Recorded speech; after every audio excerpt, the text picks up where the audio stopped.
This video was made possible thanks to the support of our amazing patrons. We couldn't do this without you. Don't forget that you can support the channel for free and receive 10% off orders over $10 at Flipside Gaming by using the promo code Affinity at the checkout. Or if TCG Player or Magic Madhouse are more your thing, then be sure to place your order through our affiliate links in the description. Once again, at no extra cost to yourselves. Hello everyone and welcome back to Affinity for Commander. My name is Alex and after scrolling through the comments on Reddit and Facebook from the last video and losing several pieces of myself like some type of discount Voldemort, I have discovered that most people are completely fine with combos in EDH. But it turns out that tutors are the real criminals.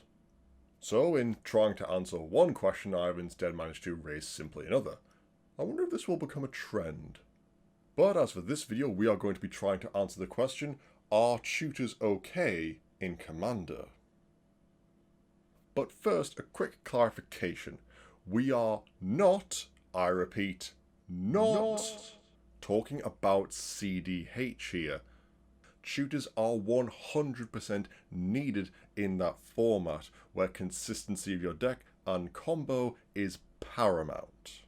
So tutors are a complete must. So this video is going to be concentrating on general levels of play of Commander below that of CDH. Well, with that out of the way, let's get some definitions. Tutors here will be defined as any card that is capable of putting cards from your library into a more easily accessible zone, such as the battlefield or your hand. This will also include into exile or into your grave.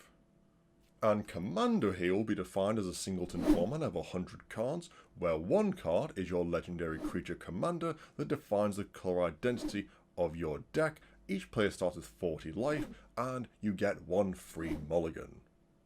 Now you might be asking why on earth I'm defining Commander for you beautiful people.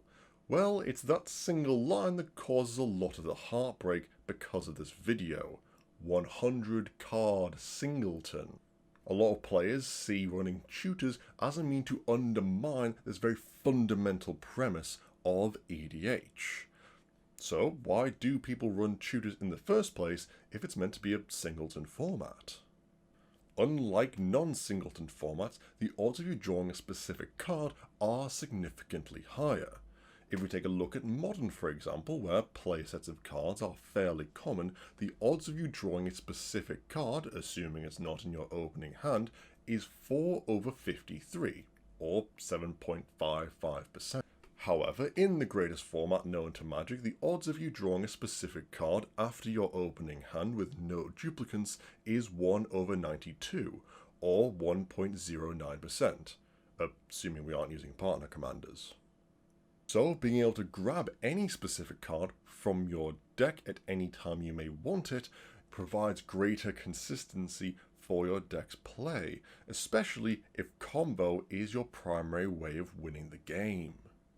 Let's take for example Protean Hulk, a card that for quite some time in Commander was banned, and for very good reason. Upon the cards leaving the battlefield, the Hulk is able to tutor up any number of creatures provided they meet the condition. And there are several means of putting an infinite combo directly into play with this one creature.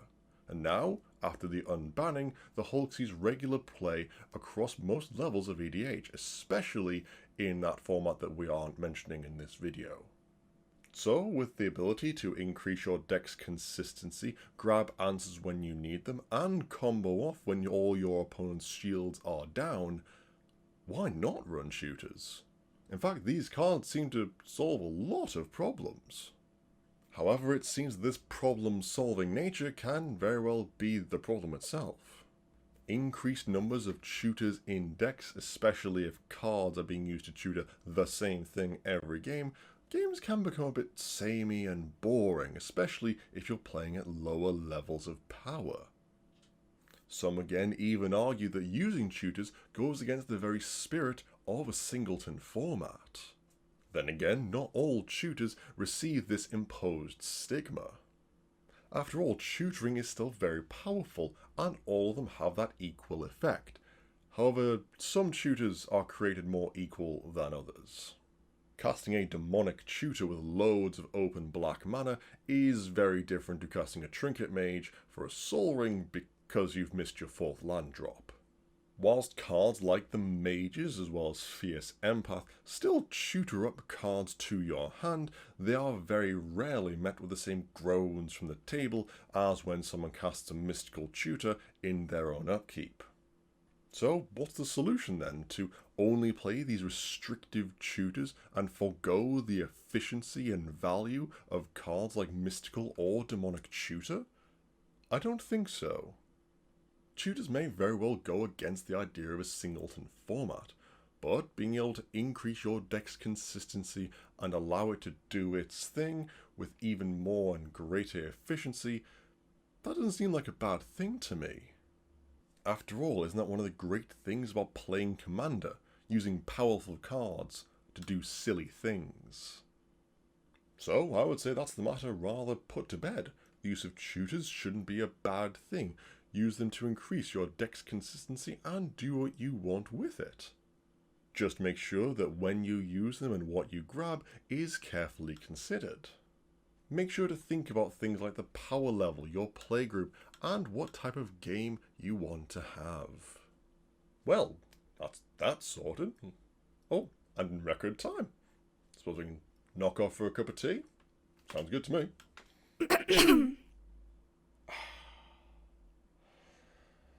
Alright. You guys. Well, I suppose we can't get through this video without talking about the tutoring commanders, legendary creatures that have the ability to tutor cards from your library already stapled onto them.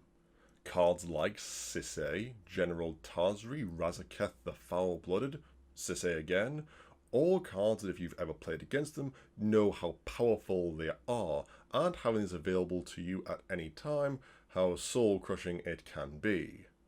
No cards in hand? Sisay will tutor up whatever I need. No answer to a problem? Doesn't matter, sacrifice something to Razaketh to go find it.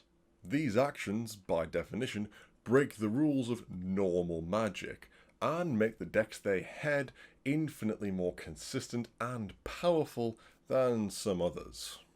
So, overall, for this very idea of tutors, should you run these cards? Yes. But also no. If you are running the jankiest of jank decks with a solid level 6 power, then sure, run all the tutors in the world to make that dream of that 6-card combo come to life. But if everyone else is playing out-of-the-box decks, and you're slamming down a mystical tutor in your upkeep to grab Expropriate, yeah, don't do that. As with most things in Commander, it comes down to your general play style, power level, and general sportsmanship. If your deck needs tutors for the consistency to overcompensate for its jankiness, that's fine. But if you want your deck to climb up in power level, then tutors are more expected and commonplace. And finally, if it's early doors and everyone's having fun with their new commanders, maybe just hold off on that worldly tutor for the Craterhoof behemoth.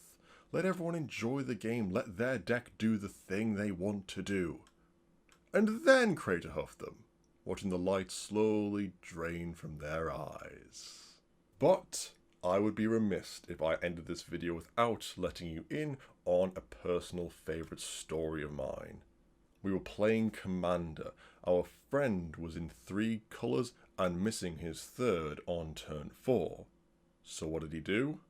He cast Mystical Tutor in his upkeep for a Demonic Tutor, which he then used to search for a forest. Not a dual land, not a shock land, not even a tri-land. A basic forest. The only thing that could have made it better is if it was white bordered.